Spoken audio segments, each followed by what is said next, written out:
Politico के सामने वकीलों ने किया जमकर धरना प्रदर्शन। एसडीएम राजतालाब के स्थानांतरण की हुई मांग। धरना प्रदर्शन को मिली बनारस बार का समर्थन। पहुंचे बार अध्यक्ष। आपको बता दें, तहसील परिसर में बार द्वारा प्रस्तावित अधिवक्ता विश्रामालय निर्माण को एसडीएम राजतालाब ने जबरिया तौर पर रोका है। जलेंद्र कुमार राय, वाराणसी से विकास श्रीवास्तव की खास रिपोर्ट।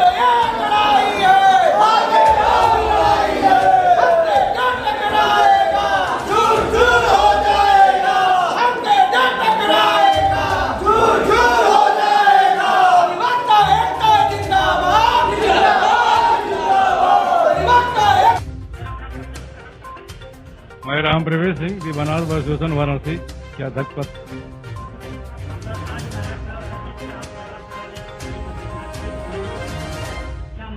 इस संदर्भ में राजा तालाब के तहसील के जो है बार एसोसिएशन के अध्यक्ष महामंत्री के अनुमति देने पर निवेदन पर मैं आया हूँ। यहाँ पर जो समस्याएं हैं अधिवक्ता भाइयों की, उन समस्याओं के संदर्भ में जो चर्चा हुई, वार्ता हुआ, उस संदर्भ में समस्याओं के निदान के लिए एसडीएम मुंदे से भी वार्ता हुआ है।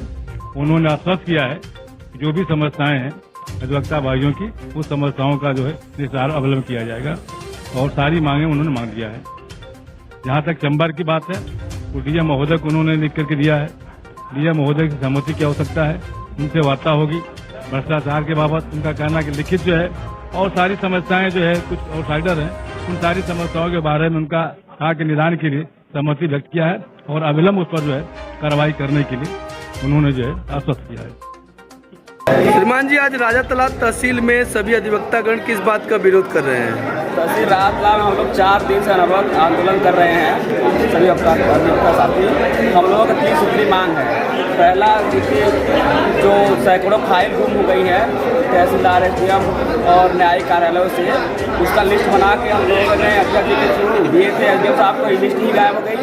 और दूसरा, यहाँ तहसील में भ्रष्टाचार व्याप्त है और उसके बाद जो हम लोग के एसएससी अध्यक्ष जी के द्वारा अधिवक्ता विश्रामालय बनाने के लिए हम लोग प्रयास कर रहा है। इसके लिए हमारे जिला अधिकारी महोदय ने स्वीकृति नहीं दिया।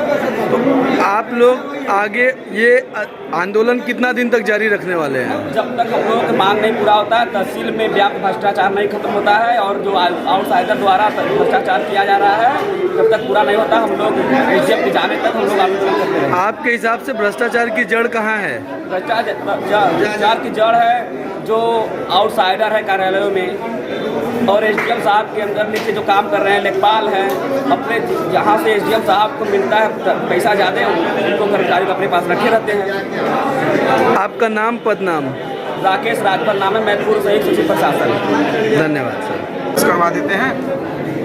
मैंने स्वयं के पैसे से उस नक्शे को बनवाया और अपने बार में सदन में अधिवक्ताओं के माध्यम से उसको सर्वसम्मति से पारित करवाया।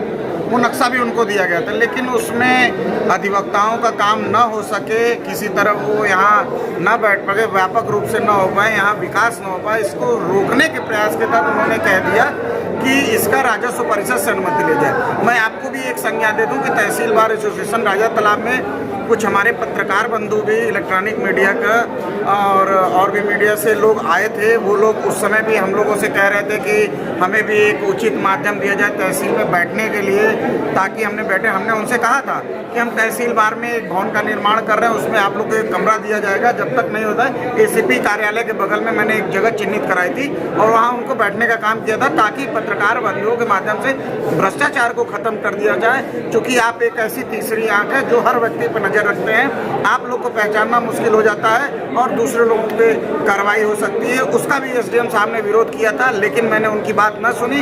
इसकी वजह से उन्होंने अधिवक्ताओं के लिए बार भवन के निर्माण में बाधा उत्पन्न करने के लिए अनुमति न प्रदान करके केवल भ्रमित करने का काम कर दिया। इसकी वजह से ये धरना स्थल चलता रहा। वर्तमान समय में बनारस बार के महामंत्री और अध्यक्ष धरना स्थल पे आए हैं, धरना की तीव्रता को बढ़ाए हैं। अगर ऐसा कुछ काम नहीं हुआ तो कल समाधान दिवस है, उसका पुरजोर विरोध किया जाएगा। माननीय मुख्यमंत्री और प्रधानमंत्री बनारस में आने वाले हैं, उनके सामने हम लोग स्वयं काली पट्टी बांध के या जिस भी तरीके से होगा, जो भी निर्णय सदन में बनेगा विरोध करेंगे। और जब तक ये उपजिलाधिकारी का ट्रांसफर हो तब तक विरोध करेंगे। लेकिन उससे पहले, ये व्यवस्था देने से पहले बनारस बार से चल के आए हमारे अध्यक्ष महामंत्री, वर्तमान के कुछ पदाधिकारी स्वर्गीय भारद्वाज जी, सुनील सिंह जी, छेदी यादव जी, दिनेश शर्मा जी का क्रम वार्ता क्रम में उपजिलाधिकारी के यहाँ चल रहा है। अगर वार्ता सफल नहीं रही तो इस धरना स्थल को और तीव्र किया जाएगा। धन्यवाद। श्रीमान जी, सर्वप्रथम आपका परिचय बताइएगा। मैं जयलेंद्र कुमार राय, अध्यक्ष दी तहसील बार एसोसिएशन राजा तालाब। ये बताइए, आज राजा तालाब तहसील परिसर में अधिवक्ता गण इतना विरोध क्यों कर रहे हैं? मैं आपको ये संज्ञान ला दूं कि यह विरोध का चौथा दिन है। हमारी एक 3 सूत्री मांग थी। सबसे पहले तो तहसील बार एसोसिएशन राजा तालाब के उप जिलाधिकारी गिरीश द्विवेदी जी के यहाँ भ्रष्टाचार काफ़ी व्याप्त है।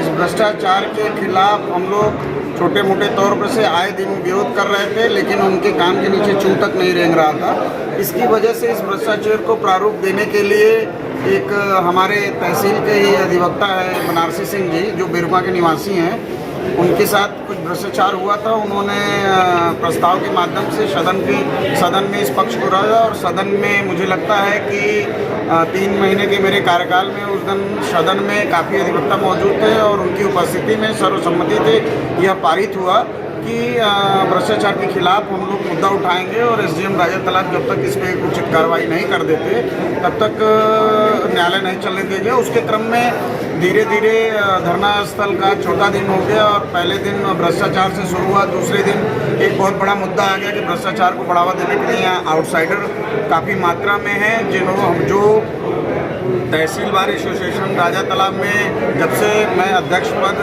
पे आया हूँ और वर्तमान जो हमारे पदाधिकारी हैं उनके टास्क की वजह से, उनके डर की वजह से वो 10 से 5 न आके 7 बजे से कार्य कर रहे थे। बीच में एक मुद्दा आया कि काफ़ी फाइलें गायब हो गई। उन फाइलों को गायब होने के उपरांत हमने इनको बार से लिखित बार के लेटर हेड पे दिया था कि हमारी पत्रौलियाँ जो गायब हुई हैं, जिसमें काफ़ी सीनियर अधिवक्ताओं की फाइलें हैं, बहुत महत्वपूर्ण फाइलें हैं, उनको इन केन प्राकें आप खुजवाने का काम करें। अगर ऐसा नहीं होता है तो जो भी उस पटल का पीओ है, कर्मचारी है, पेशकार है, उसको दंडित करने का काम किया जाए। क्योंकि भ्रष्टाचार का मामला है, वो मुख्य फाइलें हैं, उसमें आदेश सुरक्षित थी, वो फाइलें गायब हैं, उसमें पैसे की लेन देन की प्रणाली थी, इसलिए इनके द्वारा चू नहीं किया जाता क्योंकि उसमें वो आउटसाइडर इन्वॉल्व थे। इसलिए एक दूसरा मुद्दा हो गया। तीसरा मुद्दा ये हो गया कि माननीय उप मुख्यमंत्री ने हमारे ठीक पीछे देख रहे होंगे अधिवक्ताओं के लिए बैठने के लिए टीन शेड की व्यवस्था है, जो स्वयं के पैसे से ही कराई गई है।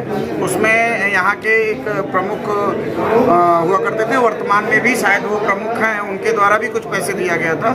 माननीय उप मुख्यमंत्री ने उस पर एक मेरे पत्राचार पे उन्होंने एक भवन निर्माण के लिए अनुमति प्रदान की थी और एक रिपोर्ट डीएम से मांगी थी। डीएम के मैंने जब वार्ता की तो उन्होंने उप जिलाधिकारी को भी दी। उप जिलाधिकारी ने बोला कि इसकी एक नक्शा बनवा लीजिए, उसको हम